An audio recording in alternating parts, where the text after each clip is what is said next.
Welcome to Sheen Research, Yeah. your strategic partner in comprehensive investment analysis. Today, we are taking a look at Enterprise Products Partners, or EPD, a huge player in the North American midstream energy space. We're sifting through their Q3 2025 results, looking at the 10Q filing, and of course, the recent earnings call. And our mission here isn't just to, read the numbers off a page. It's to really investigate and synthesize what these results mean for the company. Because let me tell you, the headline numbers for EPD this quarter were very misleading. Oh, absolutely. If you just took a quick glance, you'd see total revenue at about $12.02 billion. Now, that did beat analyst estimates by a little bit, but the real story was the year-over-year revenue drop of almost 13%. And on top of that, the earnings per share of 63 cents actually missed the street's estimates by 2 cents. So you have this immediate conflict, right? Yeah. Revenue's down, EPS misses, and yet the stock didn't really move much. So the question we have to answer for you is, where's the operational health that's hidden under those numbers? The answer is really in the engine room. It's the sheer cash flow generation of their assets. Adjusted EBITDA came in very strong, $2.4 billion for the quarter. But the number that really matters for a partnership like this is distributable cash flow, or DCF. That hit $1.8 billion. And when you stack that DCF up against what they're actually paying out in distributions, that strength just becomes crystal clear. Precisely. They maintained a 1.5 times coverage ratio. You should think of that 1.5x coverage as a safety cushion. For every dollar they paid out, they actually generated $1.50. Wow. Yeah, and that allowed them to attain $635 million of DCF in just this one quarter. That's pure internally generated capital, ready to be put to work. And that flexibility, it speaks directly to the health of their balance sheet. Yeah. Looking at liquidity, they were sitting on $3.6 billion as of September 30th.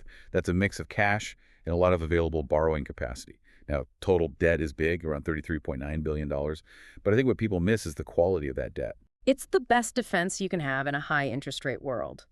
Their weighted average cost of that debt is low, just 4.7%, and something like 97% of the entire portfolio is locked in at fixed rates.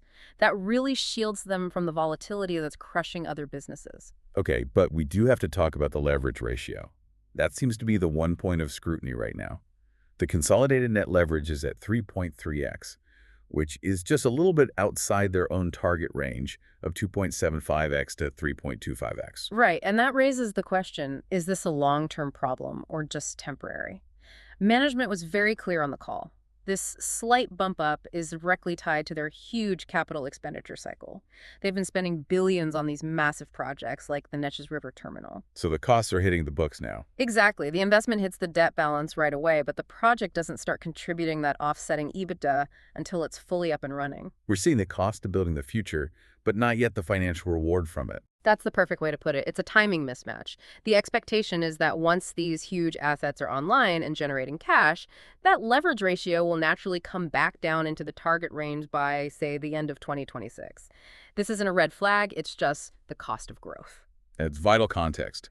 Okay, so let's pivot to shareholder returns because all this planning has a clear purpose. EPD declared a Q3 distribution of 54.5 cents per common unit. That works out to $2.18 annualized, a very healthy 3.8% increase over last year. And if you look at the total capital they've returned to unit holders over the last 12 months, it's $5 billion. That's combining both distributions and unit buybacks. And they're doing this with a really conservative payout ratio of only 58% of their adjusted cash flow from operations. So they're paying out less than 60%, which leaves a ton of capacity for other things. All right, let's get back to that core tension, the $1.8 billion drop in revenue. When you see a number like that, the first worry is that demand is just falling off a cliff. But that is not what happened here. Not at all. This was almost entirely a price story, which actually confirms how resilient their fee-based model is. The decrease was really concentrated in their marketing segment, specifically for NGLs and petrochemicals, which saw a combined drop of $2.2 billion. And if we peel that $2.2 billion back one more layer, the vast majority of that pain came from lower average sales prices. That accounted for a $1.6 billion hit. Lower sales volumes were a much smaller part of it, only about $583 million. So, simply put, the market price for the commodities they handle went down, which of course lowers the revenue they book. that's such a crucial distinction for you to grasp. This wasn't a failure of their pipelines. It wasn't their processing plants sitting idle. It was a cyclical commodity price downturn hitting their marketing arm. And just as importantly, you have to look at the other side of the coin. Their core fee-based midstream service revenue actually increased by $110 million. That is the bedrock of this company. And that fee-based revenue is really the key to the whole margin story. Before we get to the overall margin, let's talk costs. Revenue falls. You hope costs fall right along with it. Did they? For the most part, yes. Total operating costs and expenses were down $1.7 billion. The cost of sales line item dropped by $1.8 billion, which was driven by lower average purchase prices for those same NGLs and crude oil. So the cost to get the product mirrored the lower price they could sell it for. But I did see a few areas where inflation still seemed to be a factor, even with commodity prices dropping. You're right. Other operating costs, things like utilities, maintenance, employee pay, those actually went up by $102 million. So it shows that while they're protected from the commodity price collapse, that underlying inflationary pressure on everything else is still a real headwind. Okay, so net-net, revenue fell and costs fell by about the same amount. What did that do to the gross operating margin, the GOM? It stayed incredibly stable. GOM only decreased slightly from about $2,454 million last year to $2,385 million this quarter. That is the ultimate proof of how stable this business is. And just to put a fine point on it, what percentage of that GOM is protected by those long-term fixed-fee contracts? For the first 9 months of the year, 82% of their GOM was fee-based. You know, we've said it before, but think of EPD as running toll roads for energy. They don't really care about the price of the commodity. They just get paid for the volume flowing through their system. That 82% figure is what makes them so durable. Let's transition then into the segments to see where the physical volumes are moving. Let's start with the biggest one, NGL pipelines and services. Pulled in over $1.3 billion in GOM, though it was down slightly. Yeah, down about $32 million. But inside that number, NGL transportation and storage are still winning. That piece of the GOM actually went up $30 million. Specifically, their Eastern ethane pipelines, ATEX, and Aegis saw a $19 million GOM bump. Volumes there were up 109,000 barrels per day. The Permian push is filling those pipes. But the challenge for NGLs was on the fractionation side of things. It was. NGL fractionation GOM fell by $45 million. The Mont Belvieu complex was the main reason. It was down $33 million itself. And that was a mix of higher operating costs and lower fractionation volumes. Okay, moving to crude oil pipelines and services.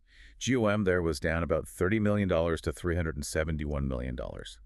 Pipeline transportation volumes were actually upright by nearly 100,000 barrels a day. Right, so domestic activity was strong, but the big headwind was on the export side. Volumes at their crude oil marine terminals dropped pretty sharply from 910,000 barrels per day last year down to 720,000 this quarter. That's a big drop, and it suggests a temporary slowdown in global demand or maybe just a shift in trade routes. Thanks to natural gas pipelines. Yeah. Down a tiny $10 million to $339 million. This is really where you can see that Permian growth story translating directly to the bottom line. Absolutely. The Permian Basin gathering systems were a huge bright spot. They boosted GOM by $31 million, driven by a nearly 1 trillion BTU per day increase in gathering volumes. Plus, they brought 2 new processing trains online this quarter, Orion and Mentone West 1. They are adding capacity as fast as they can. So if the operational side was so strong, what pulled the segment down at all? It was the marketing margins again. Natural gas marketing GOM was down $47 million, almost entirely because of lower mark-to-market earnings.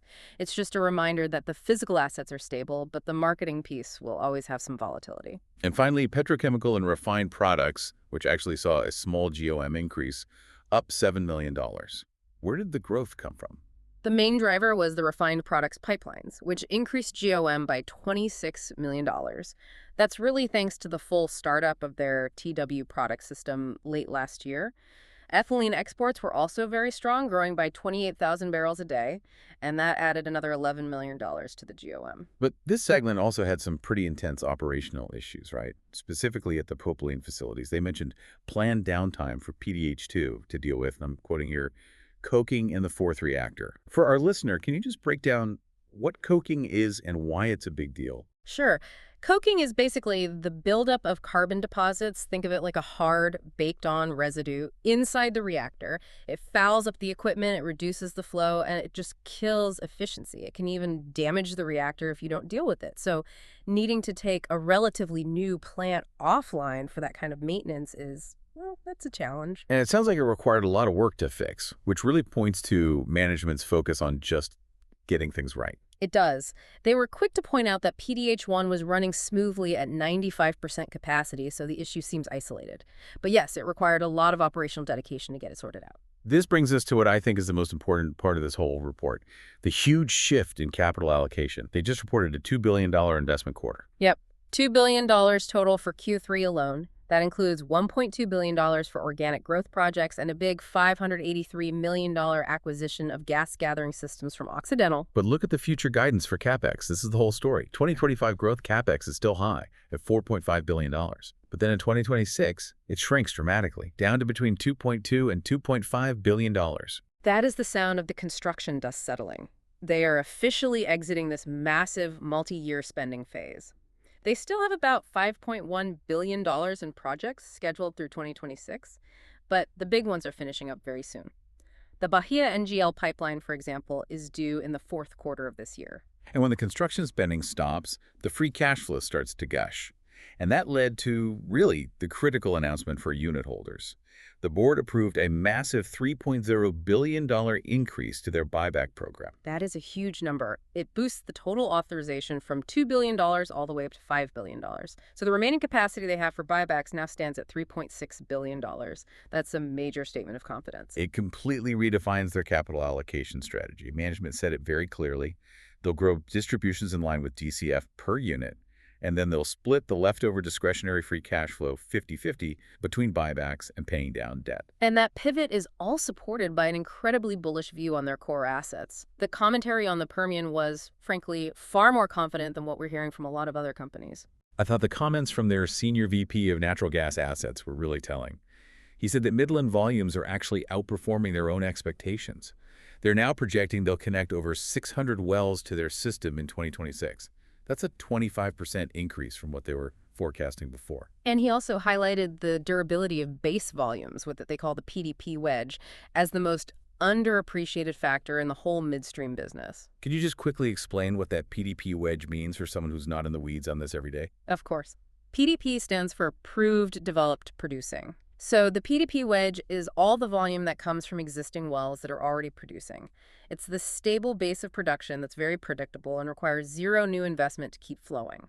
When a company like EPD highlights the durability of that base, it signals incredible long-term predictability for their cash flows. That predictability is gold. Shifting to another key molecule, ethane, the call confirmed there's just huge potential sitting there. The industry is getting close to 1 million barrels a day in ethane exports, but management said there's still 600,000 to 800,000 barrels a day being rejected. And that rejection margin is just pure upside. It's potential for EPD's assets when petrochemical demand eventually calls for that supply. It's just waiting to be captured. And on global LPG exports, when they were asked about future demand, management was very firm. They basically cited the fundamental law of economics. Price creates supply, and price creates demand. They are confident the U.S. will export what the world needs. And their investments back that up. The Bahia pipeline expansion, finishing this quarter, will boost capacity to 1 million barrels a day. And that expansion, which includes a big extension with Exxon as a partner, is absolutely critical for capturing the 30+% NGL production growth expected out of the Permian by 2030. And just to circle back on that human element, I like that the co-CEO took time on the call to publicly praise the teams who are working to fix those troubled assets, like the PDH-2 reactor. It's a good reminder that this isn't all just automated pipes. Execution is still driven by dedicated people. So to synthesize, Q3 2025 was a quarter where the headline revenue looked weak because of commodity prices, but the core business, supported by that 82% fee-based GOM, showed incredible stability. The strategic takeaway is the huge pivot from a company focused on building to a company focused on maximizing shareholder returns through a massively expanded buyback. So this is the question you really have to consider. Management has now committed to splitting its discretionary free cash flow between debt retirement and buybacks. They have $3.6 billion left in that buyback authorization, and we know that major cash flow machines like Fractionator 14 and the Neches River Terminal are just about to come online and start generating huge new streams of EBITDA. How quickly will they use that $3.6 billion, and what will that aggressive buying do to the unit valuation over the next 12 to 18 months? With that, we conclude our coverage for this video. Thanks for joining us. Sheen Research. Mindful markets, measurable meaning.